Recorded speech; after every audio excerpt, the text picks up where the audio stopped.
Hello अस्सलाम वालेकुम guys. मैं हूं आपका अपना साहिल पौर और हम आ चुके हैं एक और नए व्लॉग के साथ। आज मेरे साथ अहमद भाई और इनका अपना यूट्यूब पे चैनल है और बच्चों को तैयारी करवाते हैं नस्ट के हवाले से। आज का हमारा जो मकसद है, ये जो व्लॉग है वो है अबाउट एक्सपेंसेस ऑफ नस्ट। वो आज हम आपको बताएंगे आफ्टर योर सिलेक्शन क्या क्या एक्सपेंसेस आपको पड़ सकते हैं नस्ट के अंदर। तो चलिए वीडियो स्टार्ट करते हैं बिना किसी टाइम वेस्ट किए।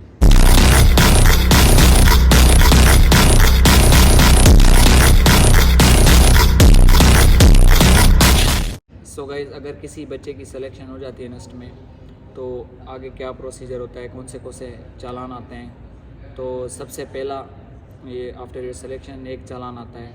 हमारा तो आया था वो आफ्टर सिलेक्शन 196,000 का, जिसमें 151,000 थे ट्यूशन फ़ी के और 35,000 थे एडमिशन फ़ी और 10,000 थे सिक्योरिटी फ़ी के। तो इस तरह हमारा पहला चालान था 196,000 का आफ्टर सिलेक्शन, जिसका टाइम पीरियड मेरे ख्याल से 3 दिनों का था। आगे इसके बारे में अहमद भाई आपको बताएंगे। जी अस्सलाम वालेकुम। वालेकुम सलाम। ये जो भी चार्जेस आते हैं आपके पास, फ़र्स्ट लिस्ट में तकरीबन आपके पास टाइम होता है 3 से 5 दिन का। आपने 3 से 5 दिन में जो है वो फ़ीस जो भी होती है आपके चालान में वो पे करनी होती है। और अगर आपका किसी डिज़ायर्ड फील्ड में सिलेक्शन नहीं हुआ, किसी और फील्ड में हुआ है जो कि आपके प्रेफरेंसेस में थी, लाइक आपकी सेकंड प्रायोरिटी थी, थर्ड प्रायोरिटी थी, उनमें सिलेक्शन हुआ है, तो नेक्स्ट लिस्ट में आपकी जो फर्स्ट प्रायोरिटी है उसमें अगर सिलेक्ट होना चाहते हैं तो अभी के लिए आपको फ़ीस पे करनी होगी। अदरवाइज़ जो सेकंड थर्ड लिस्ट है, मतलब आप उसमें फिर कंसीडर नहीं किए जाएंगे। ठीक है, तो मेक श्योर कि आप फ़ी पे कर रहे हैं ताकि अगले लिस्ट में आप जो है ना, आपका फॉर्म जो है, आपका जो पोर्टल है, स्टेटस है, सिलेक्शन स्टेटस है, वो अपडेट होता रहे। ठीक है, या आपकी डिज़ायर्ड फील्ड में नेक्स्ट लिस्ट में सिलेक्शन हो जाए। अच्छा, जो साहिल ने बताया आपको, वो बताए जो भी एक्सपेंसेस बताएं अभी एडमिशन के वक्त जो एक्सपेंसेस आते हैं वो इंजीनियरिंग, कंप्यूटर और नेचुरल साइंसेज फील्ड के लिए। नेचुरल साइंसेज में आपका BS मैथमेटिक्स, BS फिज़िक्स और BS केमिस्ट्री आ जाता है। इन सब की ये एक्सपेंसेस होते हैं एडमिशन के वक्त। बाकी जो फील्ड्स हैं NBS NUST business school, NUST social sciences, और इसके अलावा जो सर्ड है आर्किटेक्चर और इंडस्ट्रियल डिज़ाइनिंग, इनकी जो फ़ीस होती है वो ट्यूशन फ़ी होती है अबाउट 2 लाख। ठीक है, 1,96,000 पिछले साल थी, इस साल में भी इंक्रीज़ हो तो अराउंड अबाउट 200K सॉरी। इनकी डिफरेंट होती है। हाँ, इनकी थोड़ी एक्सपेंसिव और होती है। ये सिर्फ ट्यूशन फ़ी होती है 200 के। हाँ, ये ट्यूशन फ़ी होती है। इसके अलावा 35,000 आपको सिक्योरिटी एडमिशन फ़ी देनी होती है जो कि नॉन रिफंडेबल होती है, ये रिफ़ंड नहीं की जाएगी किसी भी सूरत में। ठीक है, इसके अलावा जो 10,000 आपने सिक्योरिटी फ़ी पे करनी होती है, जो कि जब भी आप विथड्रॉ करेंगे डिग्री के बाद या इन बिटवीन कोई मसला आ जाता है, अल्लाह ना करे, तो ये अराउंड मतलब 245 हो गए। नहीं, ये तकरीबन हाँ 241 242,000 हमारे 196 हो रहे थे। हाँ हाँ। तो ये नहीं बनता है। फील्ड्स का फ़र्क है। तो ये है कि जब आपका अच्छा स्कोर आ जाए, आपको लगे कि यार हमारा सिलेक्शन हो जाएगा, तो इतने जो है ना पैसे आप तैयार रखें। सही है। अब आगे दूसरे चालान पे बढ़ते हैं। अब आपकी सिलेक्शन हो गई, आपने वो चालान भी भर दिया जो ये है, फॉर सपोज़ मेरा जो था 196 का। फिर आता है हॉस्टल का फॉर्म, वो आप फॉर्म फिल करते हैं और फिर आपको हॉस्टल अलॉट हो जाती है, तो हॉस्टल का चालान आता है एक।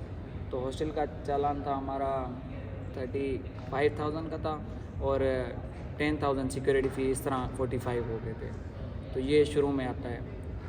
सिक्योरिटी फ़ी इस तरह हर चालान में लगाते हैं, उसमें ट्यूशन फ़ी वाले में भी, इस तरह हॉस्टल वाले में भी, मेस वाले में भी, सब में। वो भी, उसका भी कुछ ड्यू डेट होता है, 1-2 दिन या फिर इस तरह कुछ 2-3 दिन, वो आपको पे करनी होती है।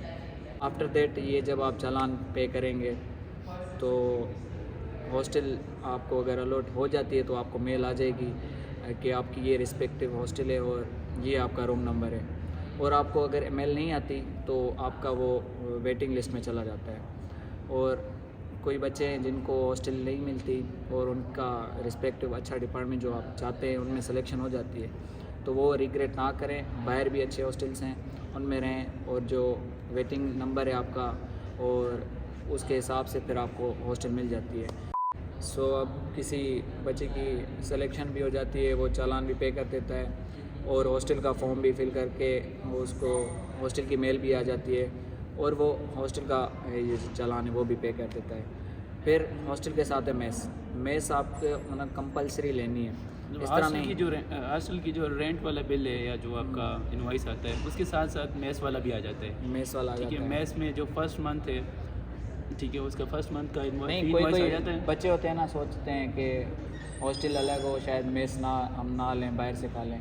तो ये मैं बता रहा हूँ कि मेस कंपलसरी आपको लेनी है, हाँ, ये है कि जो हॉस्टल में रहेगा उसको फॉर श्योर मतलब मेस लेनी है यहाँ पे लेना रूल है होगा। इनका। सो जो मेस का चालान होता है जो हमने पे किया था 13,000 मेस का ये चार्जेस थे और 15,000 इन्होंने हमसे सिक्योरिटी फ़ी ली थी। सो इन टोटल 28,000 थे और वो भी ड्यू डेट कुछ इस तरह 2-3 दिन में हमें पे करना है और वो फिर आपको हॉस्टल अलॉट हो जाती है, आप वो आ जाते हैं हॉस्टल में। सो गाइज़ अब हम बात करेंगे स्कॉलरशिप्स के बारे में। अब जो बच्चे एलिजिबल हैं और ये जो एक्सपेंसेस हैं नस्ट के ये अफोर्ड नहीं कर पाते और वो जो एट द टाइम ऑफ जो होता है फॉर्म फिल करते हैं नस्ट का पोर्टल पे, तो वहाँ पे नीड बेस स्कॉलरशिप आ रही होती है, तो वो उनको ज़रूर फिल करें नीड बेस स्कॉलरशिप को। और वो आफ्टर फिलिंग दैट वो जो सारा प्रोसीजर होता है करके वो आपको कितनी स्कॉलरशिप आगे मिलती है, कितनी नहीं मिलती, क्या प्रोसीजर होता है, वो अहमद भाई आपको बताएंगे अभी। वो स्टूडेंट्स जिन्होंने नीड बेसिस स्कॉलरशिप के लिए अप्लाई किया होता है at the time of admission, at the time of registration for their NET, उनको कैसे पता लगे कि उनका स्कॉलरशिप लगा है या नहीं लगा, और अगर लगा है तो कितना लगा है। ठीक है, तो बेसिकली स्कॉलरशिप जो लगता है वो दो तरह का लगता है, एक 100% होता है, दूसरा होता है 50%। ठीक है, अब इस 100% और 50% में ये नहीं होता कि लाइक आपके चालान में जितनी भी फ़ी आती है उसका 100% और 50% ऑफ हो जाता है, ये नहीं है। ये नहीं होता। ठीक है, हाँ, इसमें ये होता है ट्यूशन फ़ी होती है ना जो, उसमें आपका 50% या 100% ऑफ हो जाता है। जिस तरह Let's मेरी say- 151 थी, हाँ, तो उसका 50%। ठीक है, जो तकरीबन 75.5 के बन जाता है। ठीक है, तो इस तरह हो जाए जिनकी 50% स्कॉलरशिप लगती है इंजीनियरिंग, कंप्यूटिंग और नेचुरल साइंसेज वालों के लिए जो ट्यूशन फ़ी आएगी that will be round about 75,000। ठीक है, और जो आर्किटेक्चर या बिजनेस स्टडी सोशल साइंसेज वाले हैं उनके लिए आएगी राउंड अबाउट 1 लाख। ठीक है, ये 50%। और जिनकी 100% लग जाती है तो उनका जो ट्यूशन फ़ी हो बिल्कुल ज़ीरो हो जाता है। बाकी उन्होंने एडमिशन फ़ी और सिक्योरिटी रिफंडेबल फ़ी और मैसलेनियस चार्जेस होते हैं तकरीबन 2700, वो पे करने होते हैं। तो यही है। ठीक है, इस अच्छा, इसका पता कैसे लगता है कि आपकी लगी या नहीं लगी? जब आपका चालान जनरेट हो रहा होता है आपके पोर्टल पे, जब आपके सिलेक्शन के बाद, तो उस चालान में ना मेंशन हुआ होता है सिंपली। ठीक है, आपकी फ़ीस जितनी भी आ रही होती है उससे आपको अंदाज़ा लग जाएगा। ट्यूशन फ़ी आपकी मतलब वहाँ पे मेंशन ही नहीं होगी।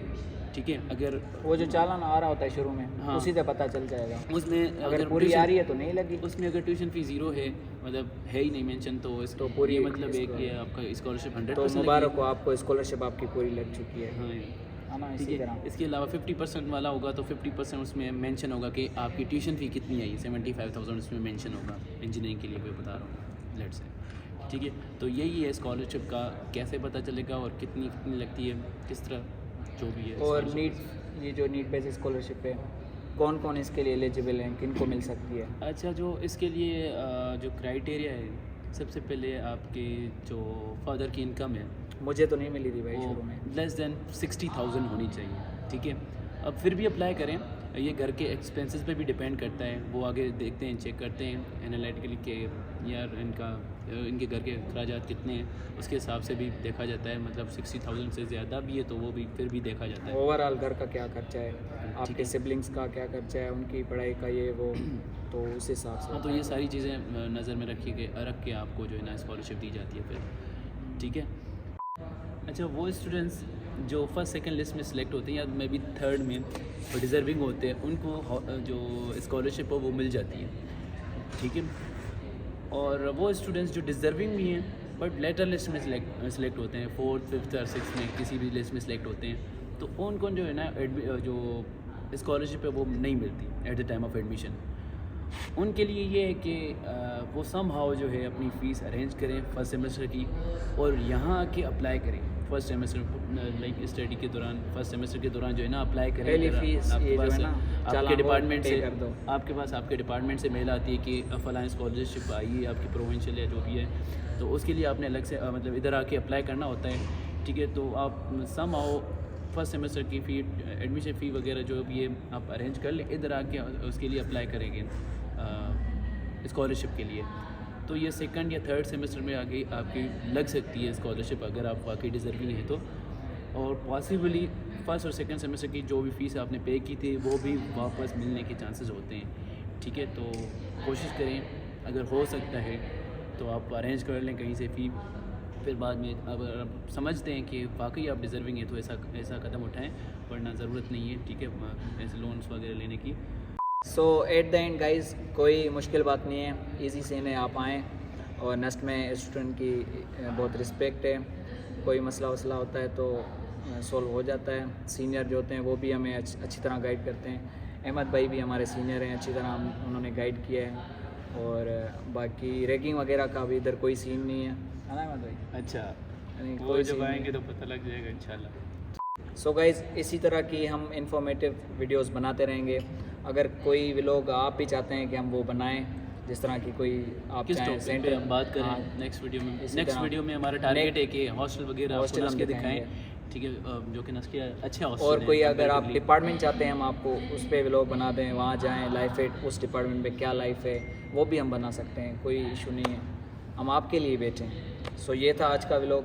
So kindly like, share, subscribe ज़रूर कर देना। अहमद भाई आप ही बोलें। हाँ, सब्सक्राइब करें ना करें, इसको शेयर ज़्यादा से ज़्यादा शेयर करें क्योंकि ये काफ़ी इंपॉर्टेंट चीज़ें हैं, कैंडिडेट्स को, स्टूडेंट्स को पता चलना चाहिए, स्टूडेंट्स ठीक तक है ना, पहुँचें कि जो स्कॉलरशिप वगैरह है या ओवरऑल कैसे अप्लाई करना है। क्योंकि कुछ स्टूडेंट जो है ना फर्स्ट लिस्ट में भी सिलेक्ट हो जाते हैं लेकिन उनको हॉस्टल नहीं मिलता। उसकी वजह ये कि वो अप्लाई नहीं करते, उनको पता ही नहीं होता, ठीक है। बस अहमद भाई, वीडियो लंबी हो जाएगी। अहमद भाई का भी चैनल है, उनको भी मेरा सब्सक्राइब यूट्यूब करें। चैनल है अहमद अकेडमी, अहमद आप मेरे अकेडमी। यूट्यूब चैनल को भी सब्सक्राइब करें। सो अभी टाइम बहुत हो गया है, अभी टाइम देखें ना, ये देखें 12:41 हो गया और हम आपके लिए वीडियो बना रहे हैं। सो आज की ये वीडियो हम एंड करते हैं, मिलेंगे इंशाल्लाह अगले व्लॉग में। अगला व्लॉग हमारा इंशाल्लाह ये जो हॉस्टल है इसको हम आपको दिखाएंगे। ज़करिया हॉस्टल है, हमारी इधर ही रहते हैं। आप भी कमेंट सेक्शन में जो है आइडियाज़ दे सकते हैं कि किस टॉपिक पे हम नेक्स्ट वीडियोस बनाएं।